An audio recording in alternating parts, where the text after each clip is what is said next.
Yes, and please do request the mic this morning as we talk about today's topic on the new passport prices. Want to hear your reactions to that. So I'm going to read the Statutory Instrument 1 of 2024, which is on citizen passport fees Amendment Regulations 2024 number 1. So it reads, it is hereby notified that Minister of Home Affairs and Cultural Heritage, in terms of Section 22 of the Citizenship of Zimbabwe Act, Chapter 4.1, has made the following regulations. 1. These regulations may be cited the Citizenship Passport Fees Amendment Regulations 2024 number 1. The schedule to the Citizenship Passport Fees 2022 published in Statutory Instrument 16 of 2024 is repealed and the following is submitted. The fees payable of obtaining one passport shall be A. Ordinary passport, 150 US dollars. Emergency B. Emergency passport, 250 US dollars. C. The following additional fee shall be charged for every electronically readable passport application to obtain a quick response QR code, that is 20 US dollars. But for me, I've been asking myself, I've been seeing these tweets, people tweeting about that. The QR code, 20 US dollars a fee, right? For QR code. What are they saying there about readable what? Readable passport application. So the following additional fee shall be charged for every electronically readable passport application to obtain a quick response. So it's quite shocking for me to say we have a QR code going for 20 US dollar fee. To those scholars, sitting for photosynthesis, you know that lie like that. But these things are so basics to say you can charge someone for a QR code. I know I'm not in the IT, but I can create a QR code for an article, for a newspaper, for something like that. But to charge someone for creating a QR code, is that fair? 20 US dollars. So I was saying to Izolo, more than 45,000 e-passports were issued between December 1 to December 29, right? So they were issued 45,000 passports were issued out. And then there were over 90,000 applications made from December 1 to December 31. People trying to beat up the 120, the 150 now increment, right?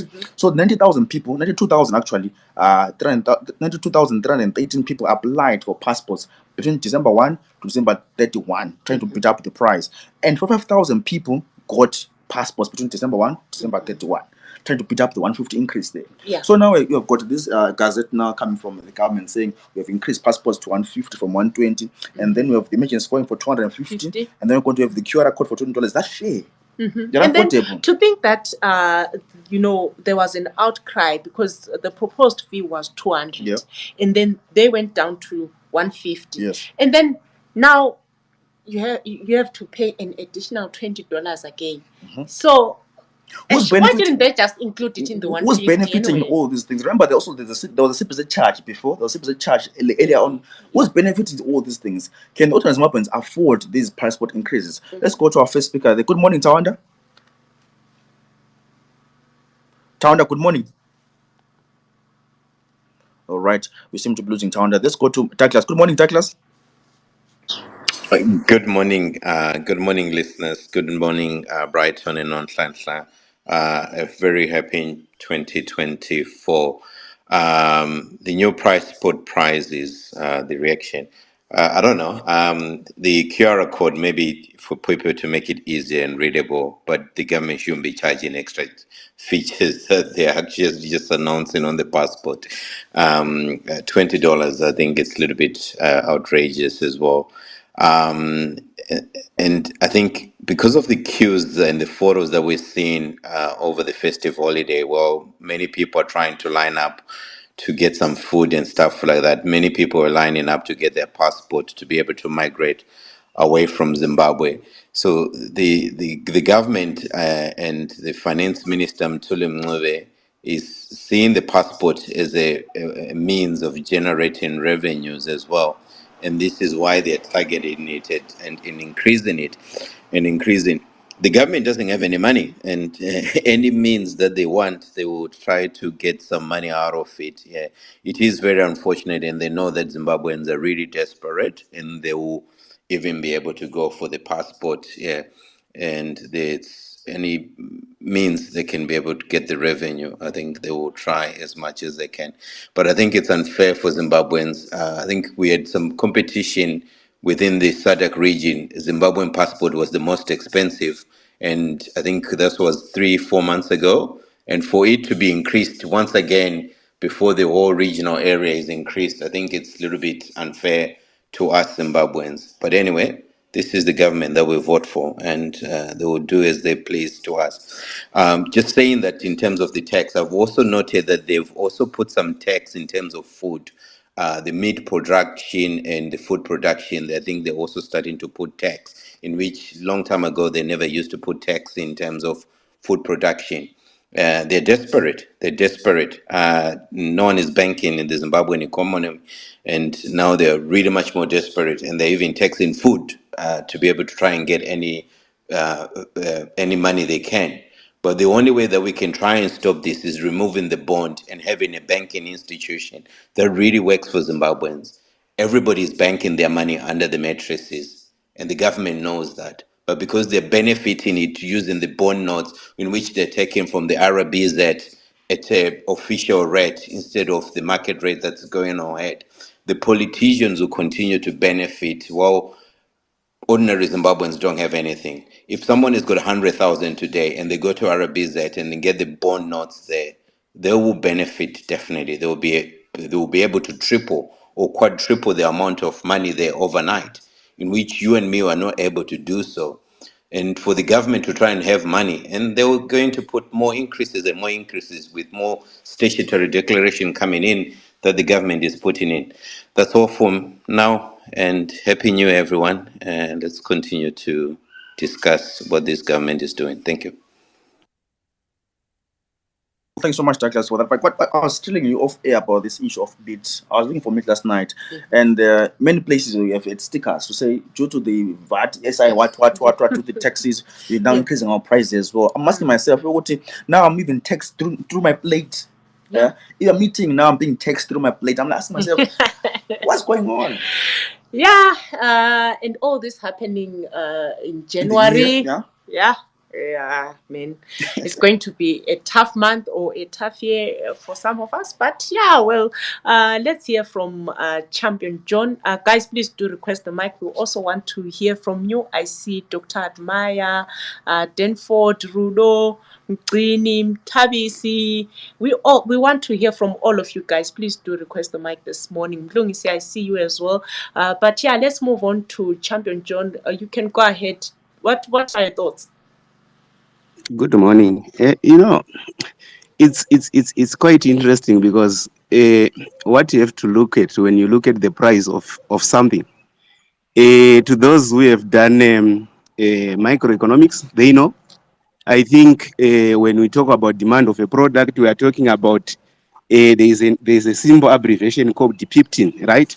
One factor that causes a product to increase is because of the availability of income. But now you have got a country that does not have disposable income. How now do you have to increase the price? You now also have to look at to say, all right, let's look at the inputs that comes into the production of a passport. Are they imported or not? If they are not imported, then there is no reason for hiking that price. It's just, it's just madness. But this madness does not end there, because you look particularly to war things. You go back to the taxes that you were talking about. Remember, I want to say this to the people. What people have to know is that when we talk about value-added tax does not apply to an employee, does not apply to an individual. It has to apply to a business. Because if you go to VAT Act, I can quote the South African VAT Act 89 of 1991, right? It says VAT is a tax levied on taxable supplies, right? Which means you are taxing on the furtherance of an enterprise. You are not. So now, when you put tax to a person, is a person a taxable supply? The answer is no, right? What furtherance of an enterprise is he doing as a normal person? Right? You look at employment. Employment is not a deemed a supply. So there should be no or nothing. VAT has only to apply to those businesses that meet or that meets what is called a tax threshold of 1 million per year, right? And you now go back to look at the different categories of VAT vendors that you have to come up with now. So by the end of the day, you have to know that if you go to the sorry.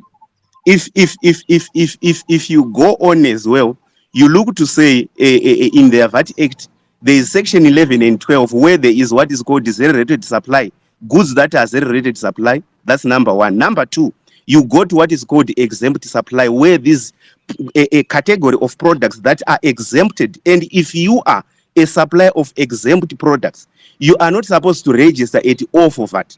So when you look at all these things, you find that we have got people who have got doctorates as if those doctorates they are being given to people who does not have any clue and any substance to what they are saying they are qualified for. Why? Because you look particularly to, all right, we do have got our professor who is the finance minister. What he should do is to look particularly to say, all right, in order for us to have much of diaspora remittance, if they are after diaspora remittance, what they could have done, the simple thing is, let's allow this passport to be cheaper so that more of our people, they go into diaspora, remit more. And when they remit more, what happens to that money that they are remitting? It has to go back to the economy, financing capital projects. And that is where now you could apply the issue of diaspora bond basing on the trust. But remember, we are coming from an illegitimate election. And we all know that whoever who want to come to say, you know what, we have got a currency, we don't have a currency. Because a currency is a communication of trust between leadership and people. And if you don't have that trust, no matter how, even if heaven changes to be down and earth is now on top, there is nothing that is going to come from there. And I don't want to lie to the people about that. That's why most of my time when I'm saying, guys, when we discuss national issues, let's be too serious and let's be better in the sense that we don't have to come to lie to the people. And some, they even tell you, oh, okay, there is a fair tax. Remember, we all of us here, to those who have done finance, economics, I think you have gone through public economics. And you know, what are the criteria of a good tax? Administrative simplicity, right? Look now, Zimra is telling you that this person have to register. Who is going to keep those records? Do you think any informal trader, a vendor, is going to keep a record? A record of what? What is concerned about is profit. So we have got people who do not even understand the basics of what they want to do. What they are concerned about is maximizing of collection, maximizing of anything. But they don't know how this mechanism build up. And if you jump into thinking that, okay, no, because people have financed a certain political party with their donations, so let's aim at that, you are not going to win anything. Why? Because let's even go, if we go to residential tax papers, right? All over the world, everyone is a resident somewhere, somehow. And also, we all know that when every country is taxing, it's taxing based on source if you are not a resident in that country. And now, think of someone who have been staying maybe for 4 years in UK. His source of income is in UK. So you can't say now, I want to tax someone because the son is in diaspora.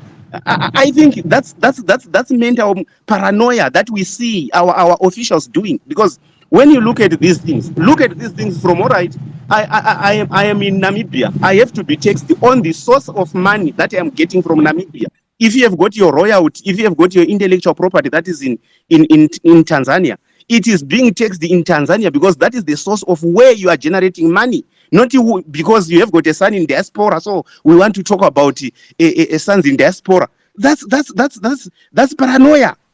And when you have got people of that nature in your finance department, you have to know that we don't have financially acumen people there. You don't have. With this, we are going to have a long year. But what we all have to know, each and every person who is in Zimbabwe right now, beware, you are going to be you are going to be arrested for not remitting something because they are saying we heard that you have got money, and they don't even locate the source of money. This is what is going to happen. Why? Because we have got a government that has got that can I say the appetite of just fixing people instead of opening up things, making people having more disposable income, making the banking works. Because if you don't make the banking works, who is going to bank? If I bank my money under the pillow, I'm not going to record that money. Why? Because I know that if I record this money, someone will come and claim to say, you have recorded this down there. It means you have got money. So those are some of the sources that shows that someone has got money. One is banking, two, it's receipts, three, invoices, right? And even purchase contracts, right? If you look at those things, they will tell you that this person or this business is doing well. So if there is anybody who will tell you that, okay, we are increasing the price of a passport, ask him, what are the inputs? Where are they sourced from? If they are not imported, because whenever you are importing, there is a currency risk that you are going to encounter. And in this case, you may find that all the equipments or all the resources that are needed to produce a single passport, they are locally sourced. So what is the purpose of increasing that price, right? You can see this is just something of trying to fix citizens. I don't know. Maybe there are some with their own ideas, but I see it to be something embarrassing on behalf of a government that is meant to help the people. Thank you so much. Well, thanks so much, Champion. Before I let you go, Champion, there is a taxation expert and someone who deals with economics. I was looking at a communique coming from one of the meat suppliers in Bulawayo and across Zimbabwe. They were saying, let me just look at that. They were talking about the issue of increasing their price of meat. They're saying, dear valued customers, due to the 15% VAT by the Ministry of Finance on aforementioned products, with effect from January 1, are going to increase also price of chicken, pork, and fish and beef as well. What do you make of that as an economist and someone who deals with tax? What do you predict or see to be happening in terms of the price of goods going forward with these taxes coming into play? All right. One thing that if a tax expert, what you have to look at is the incidence of tax. Who is going to bear the incidence of tax? If you are going to increase the price, so that let me say, if you are going to increase tax, what normally happens is that the incidence has to be the incidence of tax now have to fall between the producer and the customer. So now they are sharing, but now who wants to retrieve a profit there is the producer. So obviously the maybe 75% of the burden have to be borne by the customer instead of being borne by the producer, because that's what is there, because the producer wants to recover his profit, and his profit, remember, he has set a profit margin of, let me say, 33%. If that 33% is not coming on from what you are selling, what do you have to do? You have to increase price. So in order to deal with this, they also have to increase their prices to make sure that they continue to still have got the same profit they had already they were already making in everything. Then when you look at this at macro level, right? You are looking to say, if all the prices goes up, because it's not going to affect the price of meat only, it's going to affect the price of transport. It's also going to apply to the price of fuel. It also have to apply to anything. So by the end of the result, what are you going to have at macro level? That's where we have got inflation, and already for Zimbabwe, it's difficult. Why? Because we are already in hyperinflation. So we are going to see prices skyrocketing more and more. And if I don't think there is a policy instrument that is going to deal with it, because look, particularly to say, all right, we are going to have an increase in price that is supply induced. The problem with dealing with supply induced is that you don't have to raise interest rates, because interest rates have got a relationship with the demand. So that's where the problem is. The only issue that can be better there is to see of ways of how to maybe to come up with subsidies, but we know that the government does not have money. So there is no issue of a subsidy that is going to even give a reprieve to customers. So by the end of the day, it is still going to be an issue where I was telling you that we are going to have a hyperinflation continuing, and that vicious cycle is not going to end now. It only ends whenever there is a stable government. Thank you so much. Well, thank you so much, Champion John, for sharing on that, and for sharing your thoughts on the issues of passport prices. It's quite tricky, man. It's quite tricky, yeah. Yeah, kunzima. But we move on. Let's hear from others. Guys, please do request the mic this morning. Want to hear your views, your thoughts on the new passport prices. What are your reactions to that? I mean, Brighton.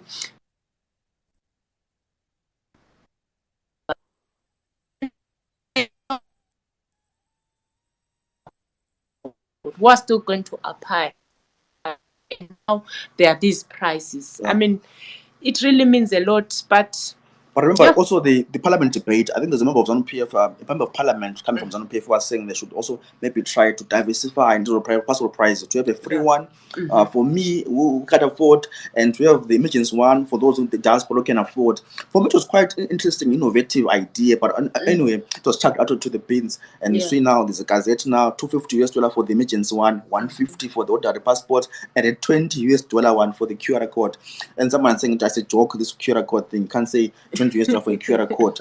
And who's benefiting in all these things?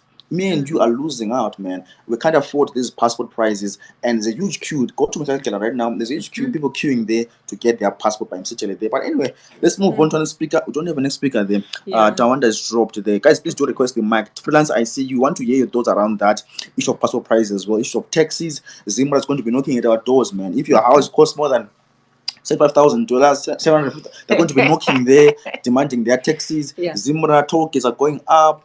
A lot of things are going up, man. People are going to abide and pay tax. Remember, mostly it's informal economy. People are vendors. People are vending out there. How will they afford to pay all these taxes? Yeah, sounds so sure. But also to think that Brighton, I'm sure most of our people who are out there, especially in countries like South Africa, and do not have passports, it's not because by time that they've wanted to apply for passports, but the passport prices keep going higher and higher and higher. Like I think it's Mandaza was speaking about Uti.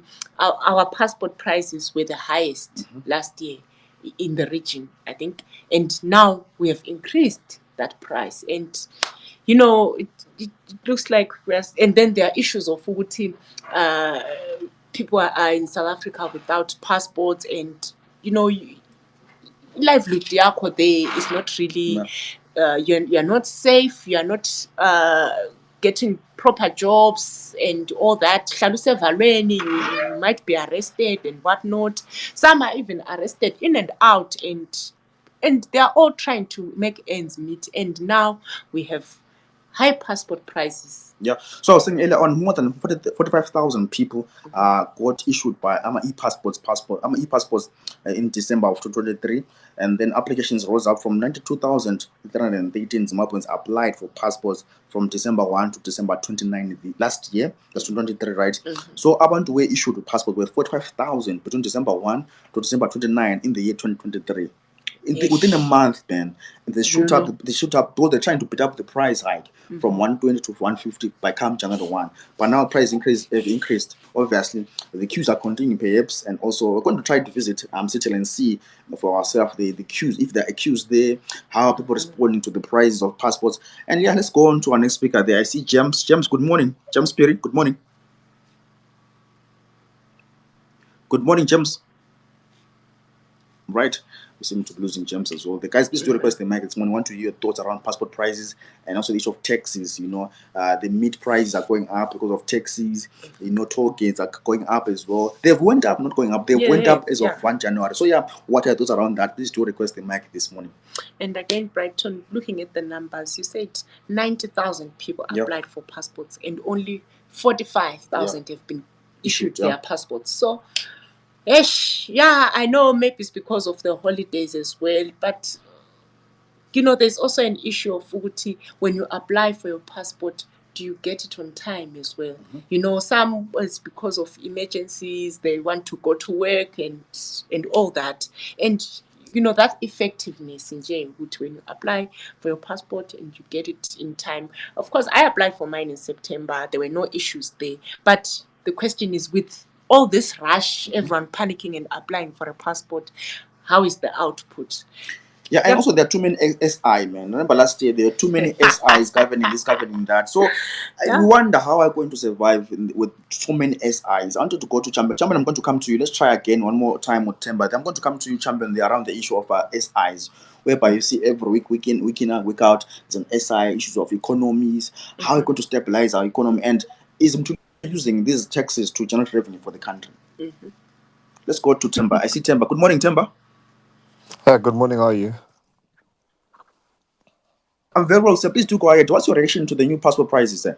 No, for me, it's a matter of a question. So I don't know. I got late into the space. I wanted to ask, is the QPR code mandatory of $20, or you can just say angifun and just stick to 150? It's just a question. Thank you. Right, I just shared just shared the item here on top of the space. Let me just read it one more time. So the fees payable for obtaining one passport shall be: ordinary passport $150, number 2 emissions passport $250. The following additional fee shall be charged for every electronical readable passport application to obtain a quick response QR code. The following additional fee shall be charged. Which means it's mandatory, but it's an additional fee.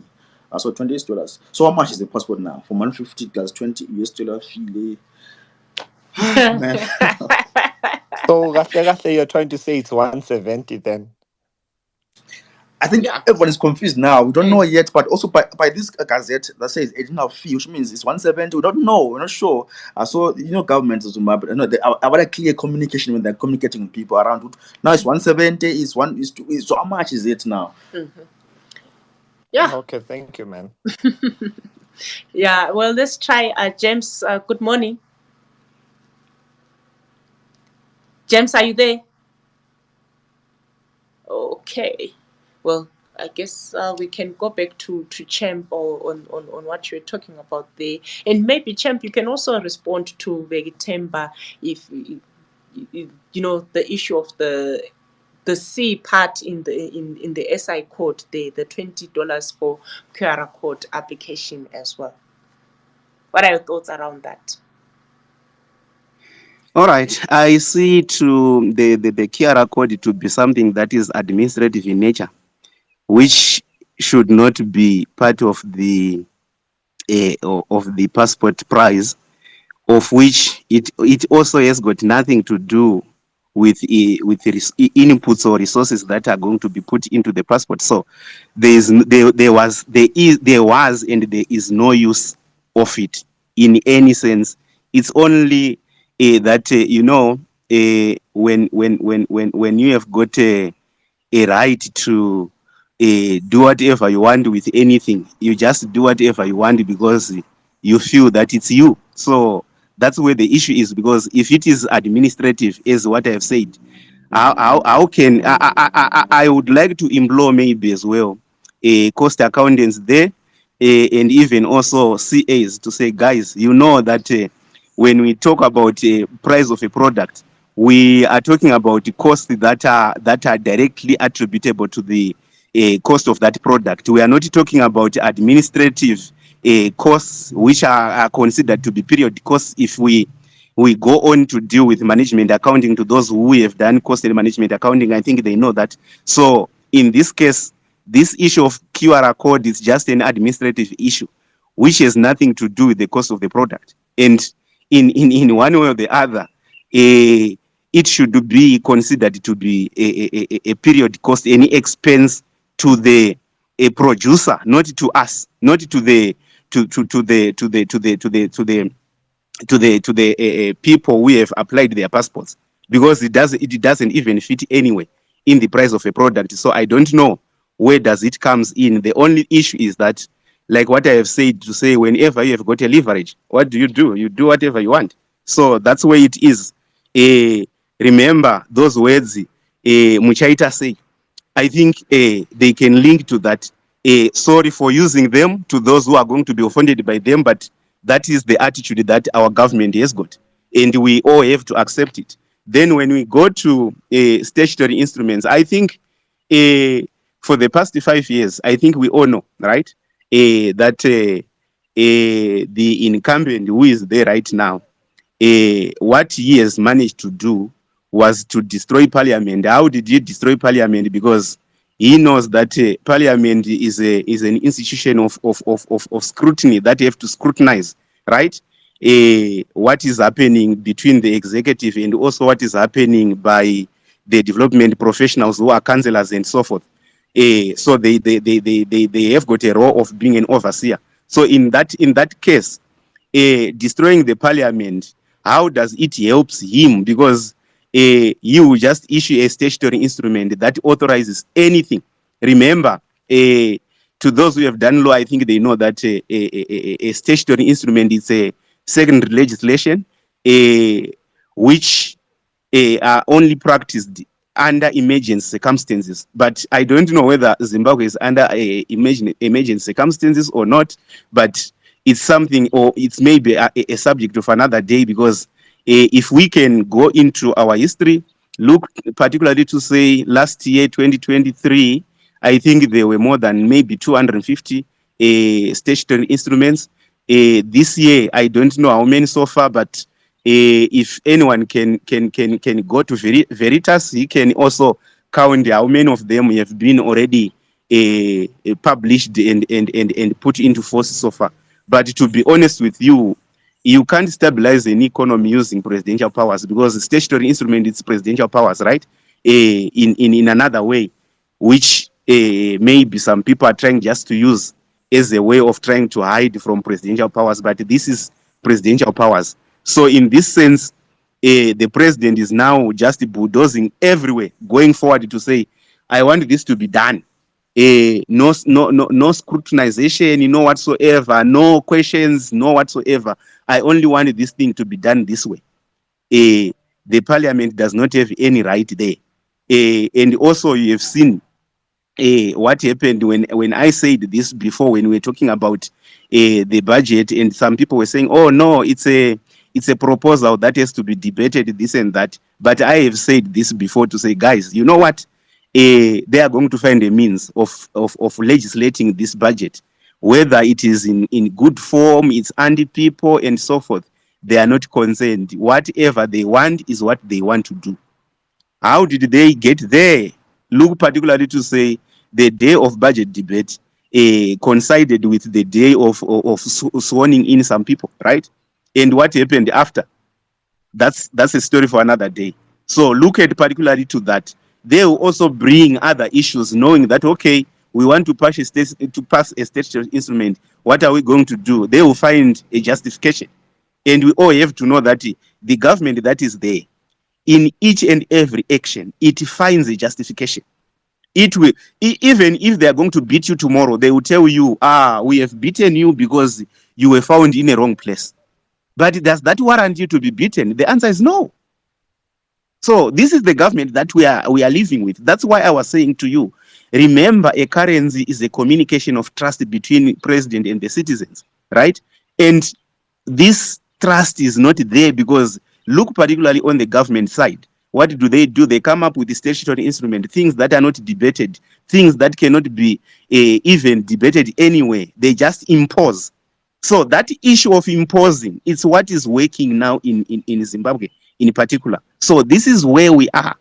And that's why even yesterday I was saying we have to accept the position where we are, because we know that every time it's about imposition, every time it's about imposition. And we are going to see more of these statutory instruments, because if last year we had almost like 250 or more than 250, what does that mean in 2023? Because we are going to have even issues that have to do with this. And also, I want to dispel this notion whereby someone is saying, no, we have to tax people in order to build capital projects. No, capital projects, a government, a local government. That's why you see that other countries that have got devolution, what do? If you go to South Africa, they have got what is called municipal bonds, which they issue on the behalf of municipalities, and those municipalities raise funds on their own, and they don't have to burden the national purse.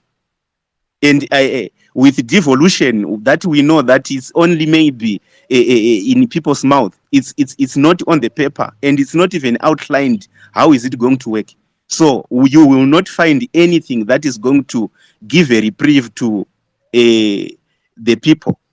The only thing now that is happening is just where a situation is saying it's us, we have got the right to do this, so we are going to use the statutory instrument to do whatever we want. So that's where we are.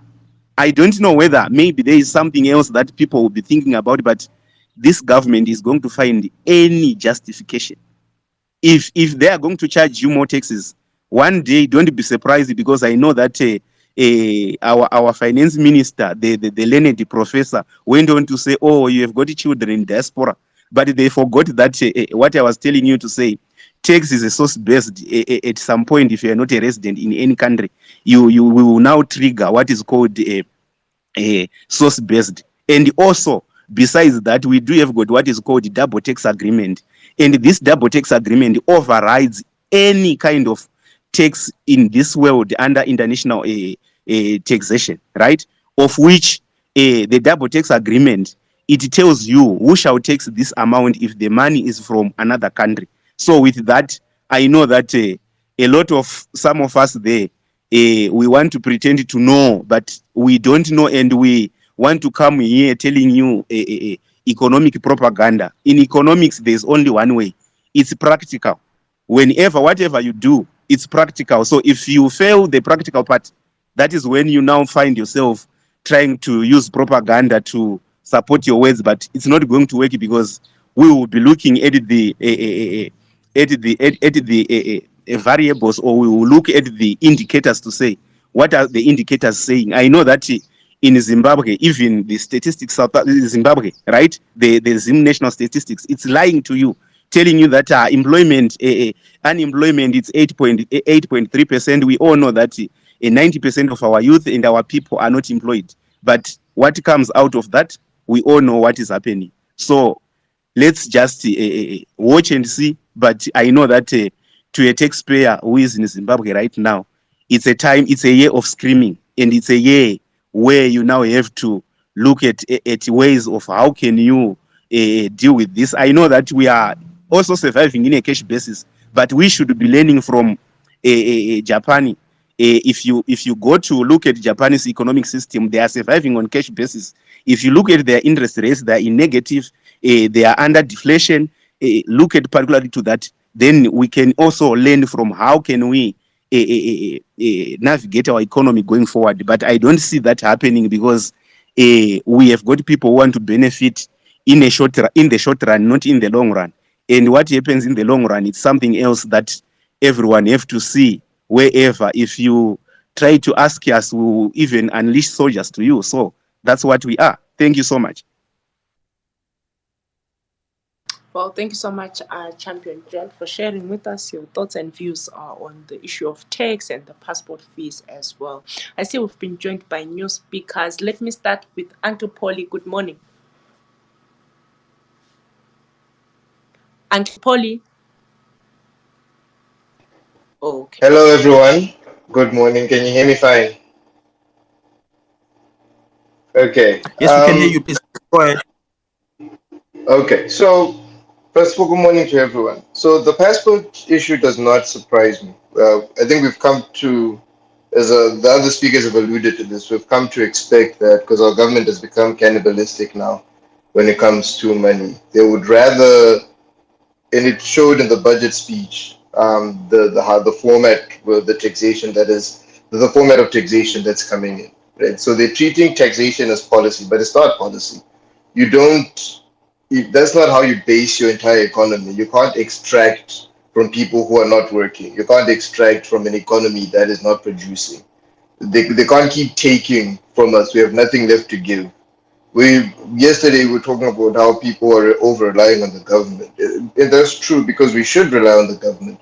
It should be the primary provider of all the basic services that you need to have a functioning economy. So that means that if they're talking about taxation, they should be talking about income before they talk about taxation. If they're talking about development, they should be talking about, you know, opening up the books for the Matapa Fund. Right? We need to know what's going on. If we have a sovereign wealth fund, we need to know what that wealth is being used for. What are we gathering that sovereign wealth for? We can't now say that yes, we have a sovereign wealth fund, but at the same time we have a huge tax burden on the citizens as well. So who does this sovereign wealth fund benefit? Where's the money that we're supposed to be building this sovereign wealth fund? Where's that coming from? If you still need to hike taxes on people and still need to overcharge people for passports and IDs and stuff like that, it's very peculiar for a government to work against documenting its own citizens. If anything, because passports further the documentation of people. They help with censuses. They help with data collection. They have very personal questions that they ask there that, statistically speaking, are very important towards how we navigate the economy. We need to know who people are, what they're doing, and where they are in the country before we even start talking about let's tax everyone who's working. When you claim false employment figures, because the problem with unemployment figures is that they only look at people who are actually actively looking for employment. A lot of people have become so unemployed that they don't look for work anymore, or they say that they're employed, they're self-employed, but they're a vendor and stuff like that. So that's employment. Yes, it brings in income, but it's not the type of employment that builds any type of economic growth. The previous speaker was talking about the Japanese system with their with their negative interest rates and their stagflation or whatnot. I don't believe that our economy should move towards that model yet. We don't get a lot of economic policy debate from the political parties that are currently there. We don't get a lot of intellectual economic debate around that. People don't present policy because, like the previous speaker was also saying, we have become accustomed to the government or the president taking huge decisions on behalf of everyone, which would be fine if they were benign decisions, which would be fine if they were informed and intellectually based decisions, if they were economically sound decisions, that would be fine. But at a point in time where you make these decisions, you have all the power to make these decisions, but you consistently make the wrong ones, the most short term visions I've ever seen. They never make plans for further than the next election cycle, which is dangerous because we're living now at a time where we need to be planning 4 or 5 cycles in the future. We need more plurality, like we were saying yesterday about the political parties, because no one actually has debate. There's no varying views about how we should be managing our country's economics and stuff like that.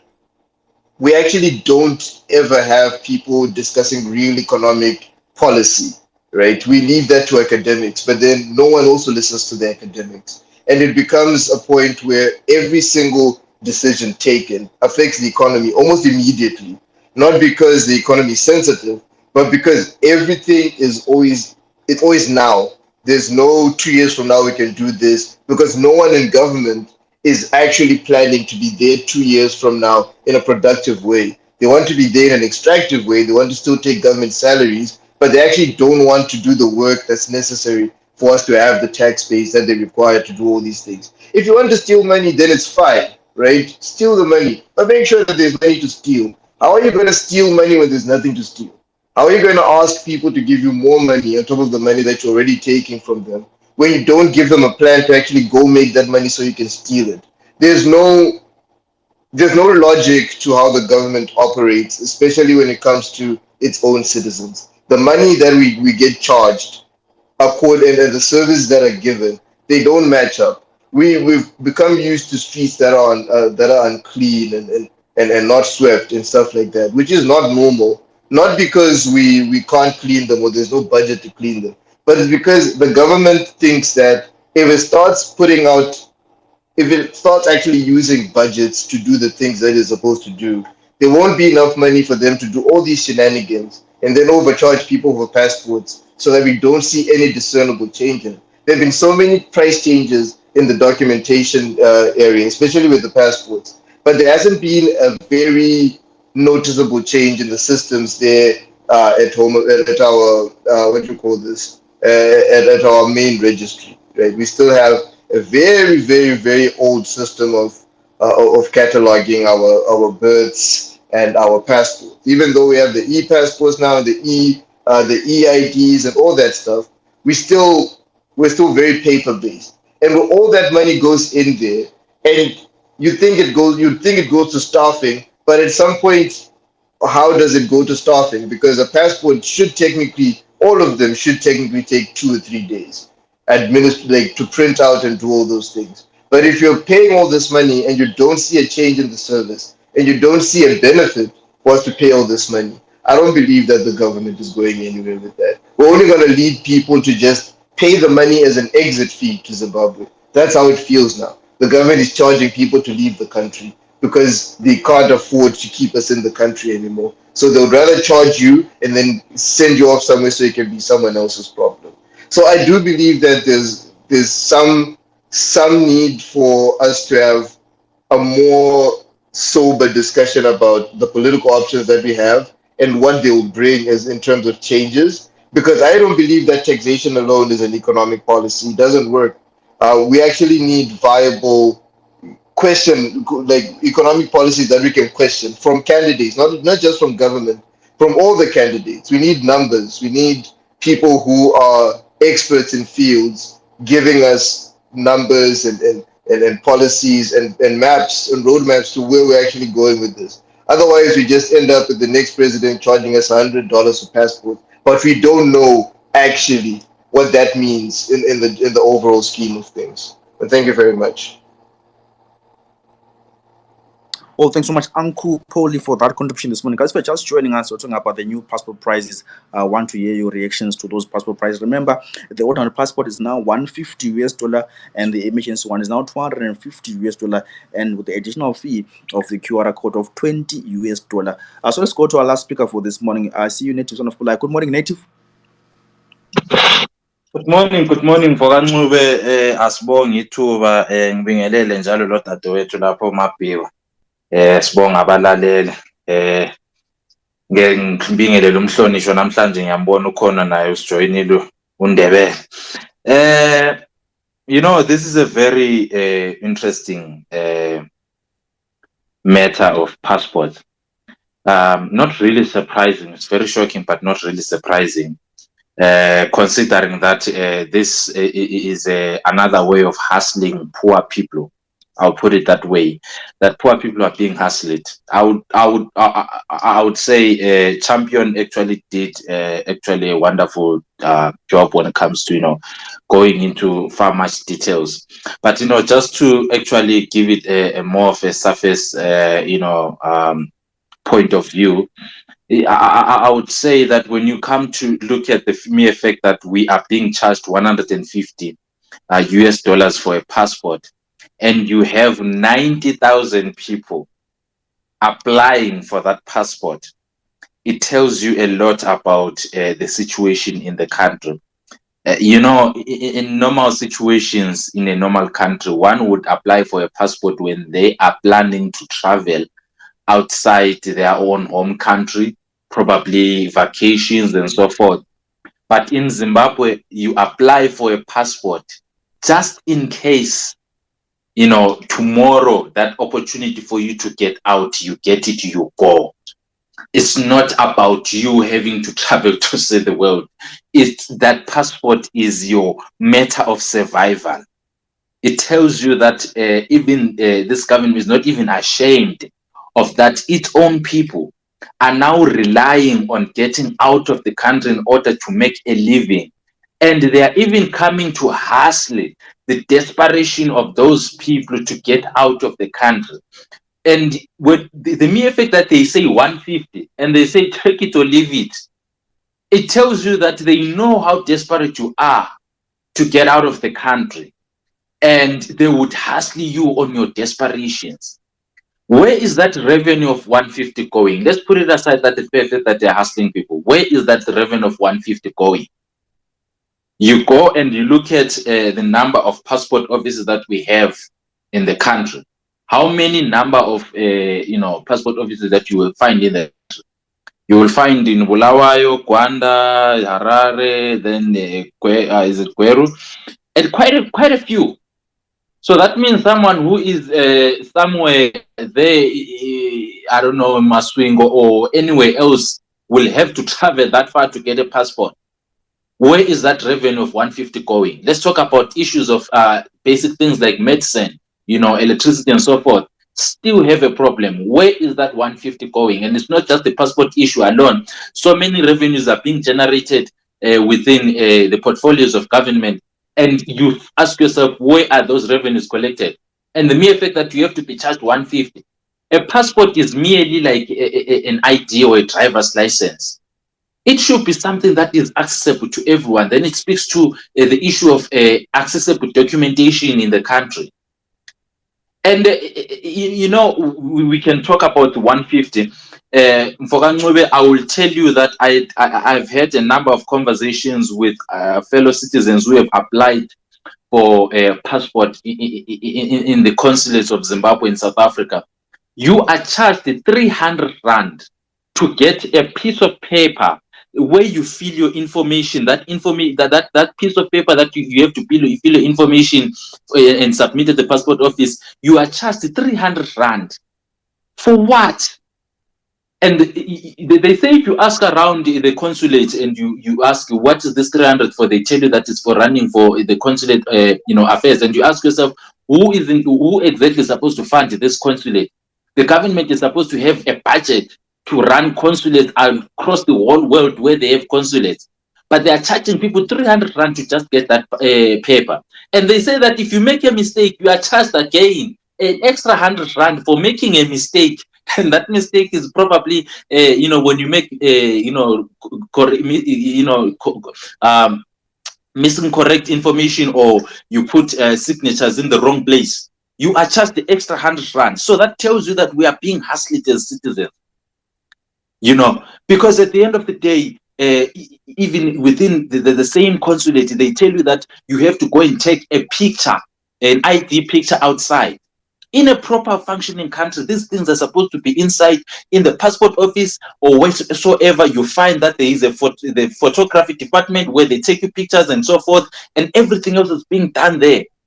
So that tells you that in Zimbabwe, we are being hustled out of our desperation. And that money is not for us. Because even if it's for us, you would see the improvement in terms of the services that you get in the passport office or whatsoever. But that is not for us, and we are being hustled. Honestly speaking, for Ncube, the increase in the passport fees, it tells you of the kind of people that are in charge, the kind of people that do not even care, the kind of people that would even take the last cent from your own pocket. It's not a surprise, but it is shocking, at how much this heartlessness this government has, and our people have to endure, this type of punishment from the people who call themselves the leaders of this country. And it tells you we are not going anywhere as a country here, because they are even charging you for a QR code on your passport. Really? Even a 3-year or a 5-year-old, would even laugh at that charge. $20 to get that QR code. Honestly, it tells you a lot that these people are desperate to even take the last cent out of us. And we have to endure. It's going to be a very rough year, and it's going to be even more rough, because even Parliament itself cannot even debate such things. Because at any moment an SI is coming through, certain things have to be done. We are under full dictatorship here. No one can even predict or whatsoever what laws can come. Tomorrow another law is coming. Tomorrow another law is coming. Not debate in parliament or whatsoever. It's being passed through. And it's not even for the benefit of the citizens. Yeah, we are in trouble. We are in trouble, deep trouble with this government. Ngiyabonga mfowethu, ake ngithi ngivale nje sibonge ithuba lokuthi sikhulume enkundleni. Kumnandi masikhuluma ezombangazwa kanje ekuseni natha netiye. Thank you very much. Well, thanks so much, Native Son of Kula. Quite interesting there what you are saying there. Let's close off the show. Right? We're out of our time, right? I will see our last speaker there. Let's go to our last speaker, John Babishi. Good morning. Good morning, brother. Hi. Thank you very much, host. Thank you for the platform. It's very, very informative. Like, look, I am actually, looking at what the government has been trying to do, like to increase the price of the passport. You would wonder, as a Zimbabwean, in terms of where are we going as a country? I mean, I understand that passport is a travel document, and I think it is supposed to be, like a privilege for a lot of our people, especially Zimbabweans, you know. But I think our government gets almost everything wrong. I mean, look, at the moment right now, I'm based in Australia. I mean, there is a lot of Zimbabweans that are outside the country. You know, if you look at comparatively to other countries that have people that have left their countries to go overseas, we talk of examples of countries like Philippines, Turkey, like Israel. There are people there who have left the country, have developed their countries from the remittances they get from all over the country, wherever they go. India, especially as well, many countries. But our government doesn't seem to care in terms of saying that, look, we have our children, right, who are running away because the economy is not good. We can't run the country. Things are bad, but they don't put things in place to say, oh, look, given that we have a lot of Zimbabweans that are overseas, like, for example, in England, Australia, big communities, huge communities, USA, everywhere, South Africa. You know, right now we have so many minerals in our country. For example, we have a lot of lithium, gold, and all that. Instead of the government saying, look, instead of asking these foreigners coming in to invest in Zimbabwe, for example, like in lithium, we should be having a lot of Zimbabweans that are in diaspora coming in to manufacture batteries, to take advantage of the minerals that we have. But currently, our government does not seem to care and say they don't even want to know. Don't even want to know. I think there is only small pockets somewhere, of people that are maybe privileged or well connected, who are given licenses in gold and mining and what sorts. But this initiative should come from the government because they know that they're getting a lot of remittances. There is no need for them to increase the price of a passport in order for them to get just a little bit of like like $200, for an individual, to get a passport. They probably right now they should be getting a lot of money in terms of people that are overseas, bringing in money from wherever they are, investing in our country, whether in mining, whether in farming, whether in all sorts of different sectors. We need value addition. But you talk to anyone in so many groups, one or two groups, you hear people saying we're doing boer goats or farming, or maybe one or two, maybe we're trying some kind of mining and all that.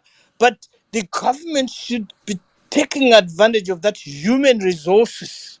Most Zimbabweans that are overseas, they are higher up in the ladder. For example, in management in countries where they are. That's a very big one for any country. You come to Australia, for example, you don't see many Africans in management, whether in mining or healthcare. The people that you would see, most Africans who are higher up on the ladder are Zimbabweans. But why is our government, not taking advantage of that? They just go there, because you support some parties that we don't like. So therefore, you don't matter to our development as a country. That's a very wrong mentality. I think our country, we need to sit down as a collective, all of us, whether in diaspora, Zimbabwe, and all the leaders, and say, look, let's sit down. What can we do? We are a rich country. We've got so many minerals. We've got so much, human resources all over the world and everywhere. There's no university you can walk into without a Zimbabwean student or lecturer. That much I can guarantee you. It's everywhere in the world. We have Zimbabweans. They are shining. They are doing very well. So I'm just saying, my plea is to the current government that let's leave the politics of political parties aside, and let's look into how can we as a collective improve our country. How can we build systems and structures that can allow all Zimbabweans, look at the big mining companies in Australia. Zimbabweans are leaders. Canada, everywhere, all over the world, we have so many mining managers. I talk to a lot of them. Anyway, so my point is, I think, guys, let's, if we can, I know that there are some people who support whatever is happening right now, but let's have a big discussion with whatever the powers that might be and say, look, what can we do to really, as Zimbabweans, take advantage, not to have these Chinese or all these foreigners, like I was looking at the website of the Cyber City, the guy who's bought the place and was building up, he was saying that 1 square meter would be like $2,000 to buy 1 square meter. If you talk of getting like 2,000 square meters, you're talking about 400,000 in terms of buying a piece of land. Who can afford that? Even an average or anybody, nobody can afford to buy that. It's for millionaires, and most of them will be foreigners coming to a country. So what are we doing? We're just passing our country to foreigners. Our Zimbabwean people won't have a chance, man, in our country. So I'm saying, guys, let's have a big indaba. Let's talk about this. This is our country. We've got so many minerals. We're a rich country. We're probably one of the richest in Southern Africa. Why should we run away and go all over the world and not invest in our country? Why should we be scared? Should come back and have all these battery companies come value addition. We should be able to make all the coffee and everything in our country. I think with that I land. Thank you. Thanks so much, John, for that contribution this morning. Guys, first just joining us, we're talking about new passport prices and we're getting your reactions this morning. We come to the end of the show this morning. Yeah, it's been a great discussion, hearing what people think about, the increase of the passport prices, and not just the passport prices.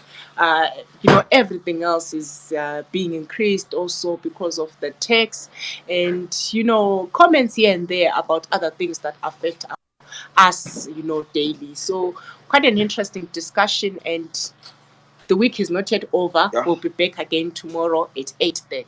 Yeah, do join us tomorrow Friday at 8:30 to 9:30 to unpack more of this current affairs and what's happening in and around Zimbabwe. Remember, guys, if you have any topic that you want us to discuss, please do DM us at site. And if you have any guests that want us to interview, please do DM us their name. We're going to engage them and have a discussion around politics and current affairs and what's happening in and around Zimbabwe. Myself, Brighton, and Nonhlanhla Mapigwa. It's bye for now.